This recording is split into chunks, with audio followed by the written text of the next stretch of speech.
जय Shri Krishna friends, welcome to Harimukund. आइए आज श्रीमद् भागवत पुराण के चतुर्थ स्कंद का 7वां अध्याय शुरू करते हैं। इसमें श्री मैत्रेय जी विदुर जी को बता रहे हैं कि दक्ष यज्ञ की पूर्ति किस तरह से हुई।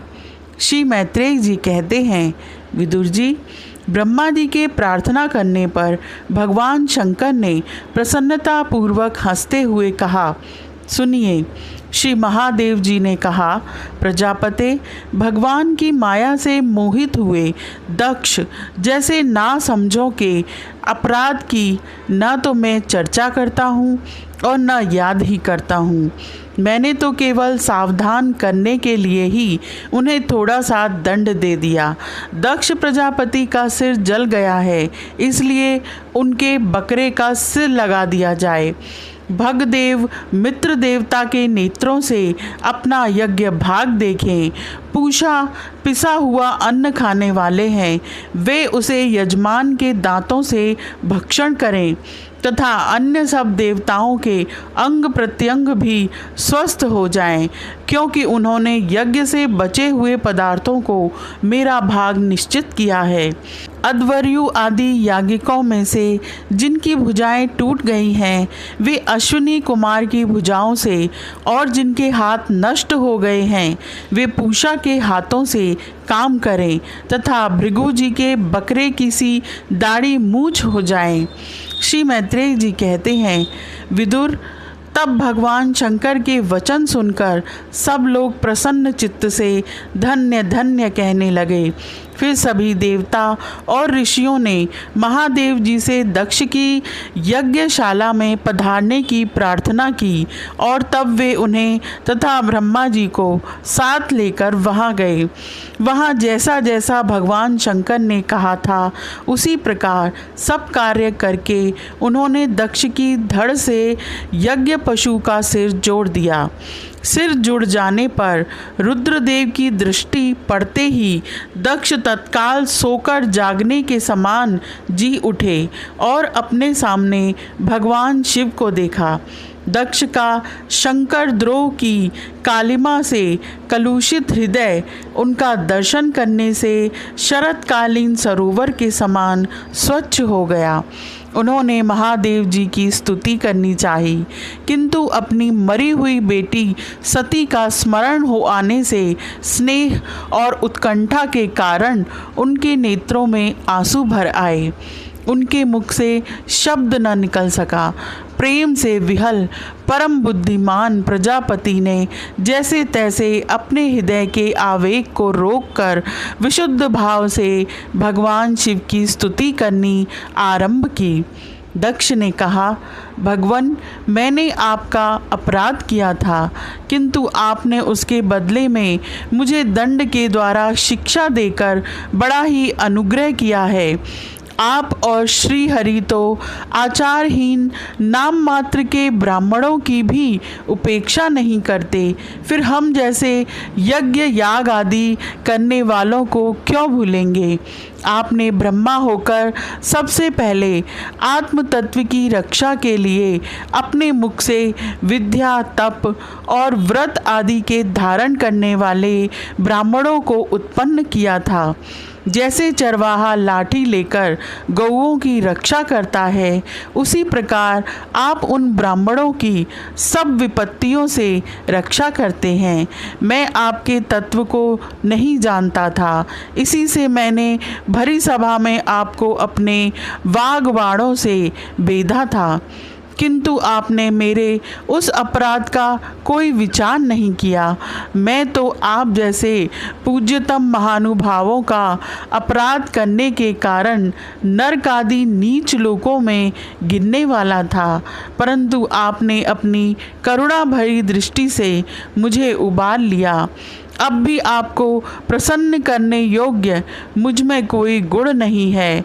बस आप अपने ही उदारतापूर्ण वर्ताव से मुझ पर प्रसन्न हो जाओ। श्री मैत्रेय जी कहते हैं, आशुतोष शंकर से इस प्रकार अपना अपराध क्षमा कराकर दक्ष ने ब्रह्मा जी के कहने पर उपाध्याय ऋत्विज आदि की सहायता से यज्ञ कार्य आरंभ किया। तब ब्राह्मणों ने यज्ञ संपन्न करने के उद्देश्य से रुद्रगण संबंधी भूत पिशाचों के संसर्ग जनित दोष की शांति के लिए 3 पात्रों में विष्णु भगवान के लिए तैयार किए हुए पुरोडाश नामक चरु का हवन किया। उस हवि को हाथ में लेकर खड़े हुए अध्वर्यु के साथ यजमान दक्ष ने ज्यों ही विशुद्ध चित्त से श्री हरि का ध्यान किया, त्यों ही सहसा भगवान वहाँ प्रकट हो गए। बृहत एवं रथंतर नामक साम स्तोत्र जिनके पंख हैं, उन गरुड़ जी के द्वारा समीप लाए हुए भगवान ने 10 दिशाओं को प्रकाशित करती हुई अपनी अंग कांति से सब देवताओं का तेज हर लिया। उनके सामने सबकी कांति फीकी पड़ गई। भगवान पधारे हैं, यह देखकर इंद्र, ब्रह्मा और महादेव जी आदि देवेश्वरों सहित समस्त देवता, गंधर्व और ऋषि आदि ने सहसा खड़े होकर उन्हें प्रणाम किया। उनके तेज से सबकी कांति फीकी पड़ गई, जिह्वा लड़खड़ाने लगी। वे सब के सब सक पका गए और मस्तक पर अंजलि बांधकर भगवान के सामने खड़े हो गए। यद्यपि भगवान की महिमा मात का ब्रह्मा आदि की मति भी नहीं पहुंच पाती, तो भी भक्तों पर कृपा करने के लिए दिव्य रूप में प्रकट हुए श्री हरि की वे अपनी अपनी बुद्धि के अनुसार स्तुति करने लगे। सबसे पहले प्रजापति दक्ष एक उत्तम पात्र में पूजा की सामग्री ले नंद सुनंद आदि पार्षदों से घिरे हुए प्रजापतियों के परम गुरु भगवान यज्ञेश्वर के पास गए और अति आनंदित हो विनीत भाव से हाथ जोड़कर प्रार्थना करते हुए प्रभु के शरणापन्न हुए। दक्ष ने कहा, भगवान, अपने स्वरूप में आप बुद्धि की जागृदादि संपूर्ण अवस्थाओं से रहित, शुद्ध, चिन्मय, भेद रहित, अतएव निर्भय हैं। आप माया का तिरस्कार करके स्वतंत्र रूप से विराजमान हैं। तथापि जब माया से ही जीव भाव को स्वीकार कर उसी माया में स्थित हो जाते हैं, तब अज्ञानी से दिखने लगते हैं। ऋत्विजों ने कहा, प्रभु, भगवान रुद्र के प्रधान अनुचर नंदीश्वर के शाप के कारण हमारी बुद्धि केवल कर्म कांड में ही फंसी हुई है। हम आपके तत्व को नहीं जानते, जिसके लिए इस कर्म का यही देवता है, ऐसी व्यवस्था की गई है। उस धर्म प्रवृत्ति के प्रयोजक वेद त्रयी से प्रतिपादित यज्ञ को ही हम आपका स्वरूप समझते हैं। सदस्यों ने कहा, जीवों को आश्रय देने वाले प्रभु, जो अनेक प्रकार के क्लेशों के कारण अत्यंत दुर्गम है, जिसमें काल रूप भयंकर सर्प ताक में बैठा हुआ है, द्वंद्व रूप अनेकों गड़े हैं, दुर्जन रूप जंगली जीवों का भय है तथा शोक रूप दावानल धधक रहा है, ऐसे विश्राम स्थल से रहित संसार मार्ग में जो अज्ञानी जीव कामनाओं से पीड़ित होकर विषय रूप मृग तृष्णा जल के लिए ही दे गे का भारी बोझा सिर पर लिए जा रहे हैं, वे भला आपके चरण कमलों की शरण में कब आने लगे। रुद्र ने कहा, वरदायक प्रभु, आपके उत्तम चरण इस संसार में सकाम पुरुषों को संपूर्ण पुरुषार्थों की प्राप्ति कराने वाले हैं और जिन्हें किसी भी वस्तु की कामना नहीं है, वे निष्काम मुनिजन भी उनका आदर पूर्वक पूजन करते हैं। उनमें चित्त लगा रहने के कारण यदि अज्ञानी लोग मुझे आचार भ्रष्ट कहते हैं तो कहें, आपके परम अनुग्रह से मैं उनके कहने सुनने का कोई विचार नहीं करता। भृगु जी ने कहा, आपकी गहन माया से आत्मज्ञान लुप्त हो जाने के कारण जो अज्ञान निद्रा में सोए हुए हैं, वे ब्रह्म आदि देहधारी आत्मज्ञान में उपयोगी आपके तत्वों को अभी तक नहीं जान सके। ऐसे होने पर भी आप अपने शरणागत भक्तों के तो आत्मा हैं, अतः आप मुझ पर प्रसन्न हो जाएं। ब्रह्मा जी ने कहा, प्रभु, पृथक पृथक पदार्थों को जानने वाली इंद्रियों के द्वारा पुरुष जो कुछ देखता है वह आपका स्वरूप नहीं है, क्योंकि आप ज्ञान शब्द आदि विषय और श्रोत्रादि इंद्रियों के अधिष्ठान हैं। ये सब आप में अध्यस्त हैं, अतएव आप इस मायामय प्रपंच से सर्वथा अलग हैं। इंद्र ने कहा, आपका यह जगत को प्रकाशित करने वाला रूप देवद्रोहियों का संहार करने वाली 8 भुजाओं से सुशोभित है, जिनमें आप सदा ही नाना प्रकार के आयुध धारण किए रहते हैं। यह रूप हमारे मन और नेत्रों को परम आनंद देने वाला है। याज्ञिकों की पत्नियों ने कहा, भगवान, ब्रह्मा जी ने आपके पूजन के लिए ही इस यज्ञ की रचना की थी, परंतु दक्ष पर कुपित होने के कारण इसे भगवान पशुपति ने अब नष्ट कर दिया है। यज्ञ मूर्ते शमशान भूमि के समान उत्सवहीन हुए हमारे उस यज्ञ को आप नील कमल की सी कांति वाले अपने नेत्रों से निहार कर पवित्र कीजिए। ऋषियों ने कहा, भगवान, आपकी लीला बड़ी ही अनोखी है, क्योंकि आप कर्म करते हुए भी उनसे निर्लेप रहते हैं। दूसरे लोग वैभव की भूख से जिन लक्ष्मी जी की उपासना करते हैं, वे स्वयं आपकी सेवा में लगी रहती हैं। सिद्धों ने कहा, प्रभु, यह हमारा मन रूप हाथी नाना प्रकार के क्लेश रूप दावानल से दग्ध एवं अत्यंत त्रसित होकर आपकी कथा रूप विशुद्ध अमृतमयी सरिता में घुसकर गोता लगाए बैठा है। वहाँ ब्रह्मानंद में लीन सा हो जाने के कारण उसे ना तो संसार रूप दावानल का ही स्मरण है और ना वह उस नदी से बाहर ही निकलता है। यजमान पत्नी ने कहा, सर्व समर्थ परमेश्वर, आपका स्वागत है। मैं आपको नमस्कार करती हूँ। आप मुझ पर प्रसन्न होइए। लक्ष्मी पते, अपनी प्रिया लक्ष्मी जी के सहित आप हमारी रक्षा कीजिए। यज्ञेश्वर, जिस प्रकार सिर के बिना मनुष्य का धड़ अच्छा नहीं लगता, उसी प्रकार अन्य अंगों से पूर्ण होने पर भी आपके बिना यज्ञ की शोभा नहीं होती। लोकपालों ने कहा, अनंत परमात्मन, आप समस्त अंतःकरणों के साक्षी हैं। यह सारा जगत आपके ही द्वारा देखा जाता है, तो क्या माया की पदार्थों को ग्रहण करने वाली हमारी इन नेत्र आदि इंद्रियों से कभी आप प्रत्यक्ष हो सके हैं? वस्तुतः आप हैं तो पंचभूतों से पृथक, फिर भी 5 भौतिक शरीरों के साथ जो आपका संबंध प्रतीत होता है, यह आपकी माया ही है। योगेश्वरों ने कहा, प्रभु, जो पुरुष संपूर्ण विश्व के आत्मा आप में और अपने में कोई भेद नहीं देखता, उससे अधिक प्यारा आपको कोई नहीं है। तथापि भक्त वत्सल, जो लोग आप में स्वामी भाव रखकर अनन्य भक्ति से आपकी सेवा करते हैं, उन पर भी आप कृपा कीजिए।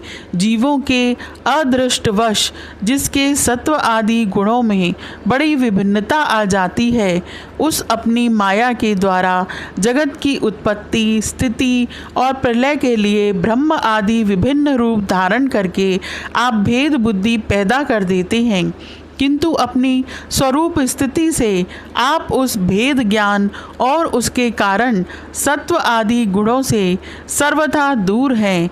ऐसे आपको हमारा नमस्कार है। ब्रह्म स्वरूप वेद ने कहा, आप ही धर्मादि की उत्पत्ति के लिए शुद्ध सत्व को स्वीकार करते हैं, साथ ही आप निर्गुण भी हैं।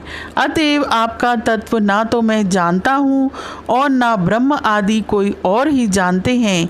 आपको नमस्कार है।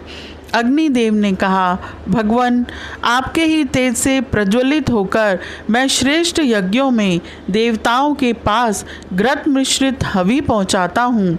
आप साक्षात यज्ञ पुरुष एवं यज्ञ की रक्षा करने वाले हैं। अग्निहोत्र, दश, पौर्णमास, चातुर्मास्य और पशु सोम, ये 5 प्रकार के यज्ञ आपके ही स्वरूप हैं तथा आश्रावय, अस्तु, श्रौषट, यजे, ये यजामहे और वषट, इन 5 प्रकार के यजुर मंत्रों से आपका ही पूजन होता है। मैं आपको प्रणाम करता हूँ। देवताओं ने कहा, देव, आप आदि पुरुष हैं। पूर्व कल्प का अंत होने पर अपने कार्य रूप इस प्रपंच को उदर में लीन कर आपने ही प्रलयकालीन जल के भीतर शेषनाग की उत्तम शैया पर शयन किया था। आपके आध्यात्मिक स्वरूप का जन लोकादिवासी सिद्धगण भी अपने हृदय में चिंतन करते हैं। वही आप आज हमारे नेत्रों के विषय होकर अपने भक्तों की रक्षा कर रहे हैं। गंधर्वों ने कहा, देव, मरीचि आदि ऋषि और ये ब्रह्मा, इंद्र तथा रुद्र आदि देवतागण आपके अंश के भी अंश हैं। यह संपूर्ण विश्व आपके खेल की सामग्री है। हे नाथ, ऐसे आपको हम सर्वदा प्रणाम करते हैं। विद्याधरों ने कहा, प्रभु, परम पुरुषार्थ की प्राप्ति के साधन रूप इस मानव देह को पाकर भी जीव आपकी माया से मोहित होकर इसमें मैं मेरेपन का अभिमान कर लेता है। फिर वह दुर्बुद्धि अपने आत्मियों से तिरस्कृत होने पर भी असत विषयों की ही लालसा करता रहता है। किंतु ऐसी अवस्था में भी जो आपके कथा अमृत का सेवन करता है वह इस अंतःकरण के मोह को सर्वथा त्याग देता है। ब्राह्मणों ने कहा, हे भगवान, आप ही यज्ञ हैं, आप ही हवि हैं, आप ही अग्नि हैं, स्वयं आप ही सदस्य, ऋत्विज, यजमान एवं उसकी धर्मपत्नी, देवता, अग्निहोत्र, स्वधा, सोमरस, घृत और पशु हैं। यज्ञेश्वर, जब लोग आपके नाम का कीर्तन करते हैं तब यज्ञ के सारे विघ्न नष्ट हो जाते हैं। हमारा यह यज्ञ स्वरूप सत्कर्म नष्ट हो गया था, अतः हम आपके दर्शनों की इच्छा कर रहे थे। अब आप हम पर प्रसन्न हो जाइए। आपको नमस्कार है। श्री मैत्रेय जी कहते हैं, विदुर, जब इस प्रकार सब लोग यज्ञ रक्षक भगवान ऋषिकेश की स्तुति करने लगे तब परम चतुर दक्ष ने रुद्र पार्षद वीरभद्र के ध्वंस किए हुए यज्ञ को फिर आरंभ कर दिया। सर्वांतर्यामी श्री हरि यों तो सभी के भागों के भोक्ता हैं, तथापि त्रिकपाल पुरोडाश रूप अपने भाग से और भी प्रसन्न होकर उन्होंने दक्ष को संबोधन करके कहा। श्री भगवान ने कहा, जगत का परम कारण मैं ही ब्रह्मा और महादेव हूँ। मैं सबका आत्मा, ईश्वर और साक्षी हूँ तथा स्वयं प्रकाश और उपाधि शून्य हूँ। अपनी त्रिगुणात्मिका माया को स्वीकार करके मैं ही जगत की रचना, पालन और संहार करता रहता हूँ और मैंने ही उन कर्मों के अनुरूप ब्रह्मा, विष्णु और शंकर ये नाम धारण किए हैं।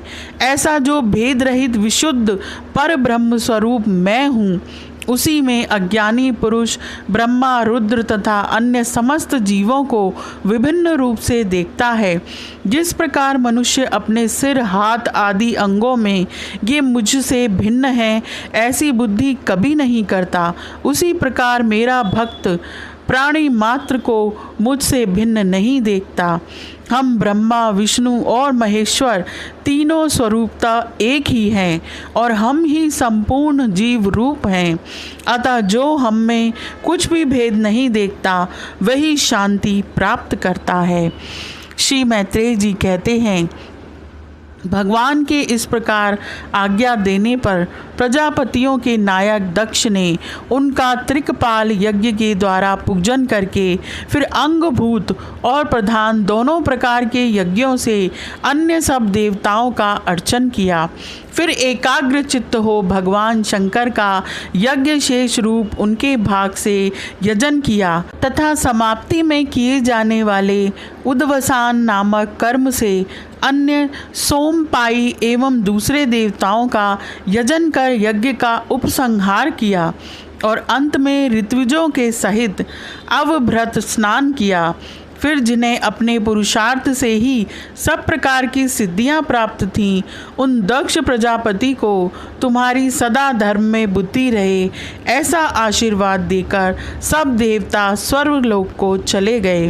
विदुर जी, सुना है कि दक्ष सुता सती जी ने इस प्रकार अपना पूर्व शरीर त्याग कर फिर हिमालय की पत्नी मेनका के गर्भ से जन्म लिया था। जिस प्रकार प्रलय काल में लीन हुई शक्ति सृष्टि के आरंभ में फिर ईश्वर का ही आश्रय लेती है, उसी प्रकार अनन्य परायणा श्री अंबिका जी ने उस जन्म में भी अपने एकमात्र आश्रय और प्रियतम भगवान शंकर को ही वरण किया। विदुर जी, दक्ष यज्ञ का विध्वंस करने वाले भगवान शिव का यह चरित्र मैंने बृहस्पति जी के शिष्य परम भागवत उद्धव जी के मुख से सुना था। श्री महादेव जी का यह पावन चरित्र यश और आयु को बढ़ाने वाला तथा पाप पुंज को नष्ट करने वाला है। जो मनुष्य भक्ति भाव से इसका नित्य प्रति श्रवण और कीर्तन करता है वह अपनी पाप राशि का नाश कर देता है। यह अध्याय यहीं समाप्त होता है। आज के लिए इतना ही। Please like, share and subscribe my channel. Thank you.